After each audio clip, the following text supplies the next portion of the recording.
What Germans really thought about American soldiers in World War II.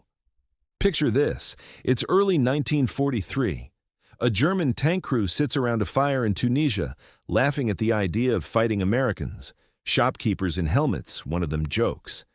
18 months later, that same kind of soldier, if he was lucky enough to still be alive, wasn't laughing anymore. This is the story of how one of the most battle-hardened armies in history went from mocking American soldiers to fearing them. And it didn't take long. By 1942, the German military had conquered most of Europe. Poland fell in weeks. France collapsed in 46 days. The Wehrmacht had pushed across North Africa and deep into Soviet territory. These were professional soldiers with real combat experience, and they knew it.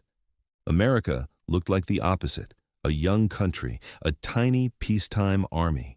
No major land war experience in over 20 years. Nazi propaganda had spent years describing American society as too soft and too comfortable to produce real fighters. When U.S. forces landed in North Africa in late 1942, German veterans reacted with amusement.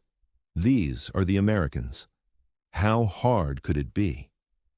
In February 1943, German forces attacked through the Kasserine Pass in Tunisia.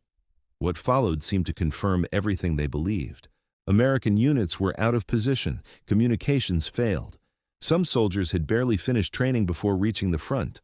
One regiment received weapons they had never used 2 days before facing German armor with them. The result was a disaster. Over 6,000 American casualties, tanks burning in the hills, units scattering under pressure. German soldiers sent letters home about how easy it had been. But something happened on the fourth day that almost nobody wrote home about. American artillery, which had been poorly aimed at the start, suddenly became accurate. Units that had broken began reforming. The retreat that was supposed to become a collapse turned into a fighting withdrawal. The German commander called off the offensive not because he had lost, but because the Americans had stopped behaving like a beaten army. In his private notes, he wrote that the enemy had recovered quickly after the initial shock. That phrase would follow American forces for the rest of the war. Within weeks of the defeat, the U.S. Army did something most armies struggle to do. It admitted its mistakes and immediately started fixing them. The commanding general was replaced. The structure was rebuilt. Reports were written, read, and acted on, fast. Just 5 weeks after the disaster, American forces faced another German attack. This time, they held. The Germans were confused. Armies don't improve that fast. The Africa Corps was eventually trapped between American and British forces. Over 250,000 Axis soldiers surrendered, including many of the veterans who had been laughing at Americans just months before. The largest German defeat since Stalingrad at American hands. Nothing prepared the German army for June 6, 1944. Defenders along the Normandy coast had months to build fortifications. Machine guns were zeroed in on open beaches. Every meter of ground the enemy would cross had been mapped. The Atlantic Wall was supposed to be impossible to breach. For the first hours, it looked like it might work. American soldiers landing at Omaha Beach walked into a killing ground. No cover. Men were cut down before they reached the waterline. German gunners expected the landing craft to turn back. They didn't. More came. Wave after wave. Men kept running forward across the same sand where the men before them had just fallen. German soldiers across the entire sector reported the same thing, not satisfaction, but disbelief. They were inflicting casualties. It wasn't stopping anyone. By the end of that first week, over 300,000 Allied troops were ashore. Then, the Germans got a look at the supply operation. The Allies had built temporary harbors out of prefabricated parts, floated across the English Channel, a functioning port on a beach that had no port facilities whatsoever. German officers who had studied why a large amphibious invasion was logistically impossible stood there watching the impossible happen in real time. One captured German soldier, walking past the supply stockpiles on the beach, reportedly said, "Now I understand. You just buried us in material." The Normandy countryside is some of the best defensive terrain in Western Europe. Ancient hedgerows on thick earthen banks divided the land into thousands of small fields, each one a natural fortress. German soldiers used it expertly, and in the early weeks it cost the Americans heavily. Then, American engineers started welding steel blades onto the front of tanks' metal cut from German beach obstacles already cleared from the shore. These improvised teeth let tanks cut directly through hedgerow banks instead of climbing over them. Within weeks, thousands of tanks had been modified. An idea invented at the front had spread across an entire army in days. German commanders were used to fighting armies where doctrine changed slowly. The Americans operated like a single organism that updated itself in real time.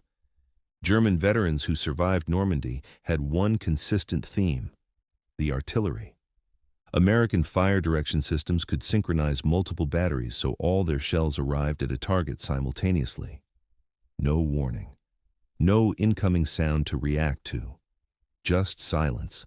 Then everything at once. Soldiers learned to fear the small observation planes American artillery used. Those slow aircraft circling overhead meant one thing: your position had been spotted and the shells were already coming.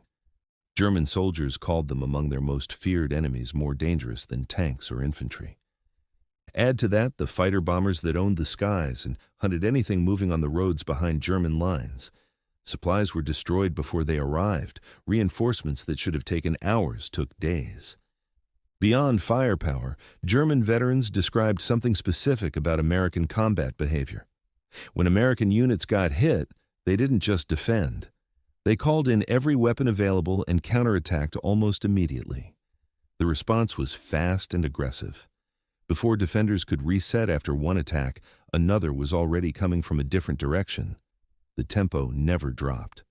German veterans described fighting Americans as mentally exhausting. The losses that would have caused other armies to pause seemed to fuel American pressure rather than reduce it. By December 1944, Germany was desperate. Hitler gambled everything on a massive offensive through the Ardennes forest. The goal was to split the Allied armies and force negotiations. His own generals estimated the plan had about a 10% chance of success. Hitler ignored them. On December 16th, over 200,000 German troops attacked under heavy fog and snow weather that grounded Allied aircraft and temporarily removed the air advantage that had been destroying German formations for months. It worked initially. American units were caught off guard. Some sectors saw 50 miles of German advance in days. Then came Bastogne. American forces at this critical crossroads, surrounded, low on supplies, facing overwhelming odds, refused to leave. When a German commander formally demanded their surrender, the American general sent back one word: nuts. The Germans had no framework for this. Military logic said surrounded forces with limited ammunition should give up. The Americans held.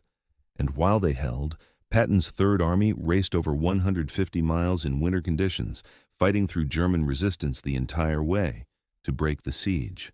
When the weather cleared on December 23rd, American aircraft returned. German tanks exposed in the open were hunted and destroyed. Fuel supplies were bombed on the roads. The offensive stalled completely. By mid-January, it was over. Germany had spent its last reserves and gained nothing. Those men, those tanks, that ammunition, none of it could ever be replaced. By spring 1945, German soldiers were surrendering in massive numbers, but specifically trying to reach American lines to do it. Word had spread throughout the Wehrmacht. American captivity meant food, medical care, and the rules of war being actually followed. Units fought westward not just to escape defeat, but to surrender to Americans before the Soviets arrived. In one encirclement alone, over 317,000 German soldiers gave up. The men who had called Americans shopkeepers in helmets had spent 2 years learning, through direct experience, what those shopkeepers were actually capable of. The Germans were right that early American forces were inexperienced. They were right that mistakes were being made. What they completely failed to understand was the system behind those soldiers. An industrial base that could replace everything it lost.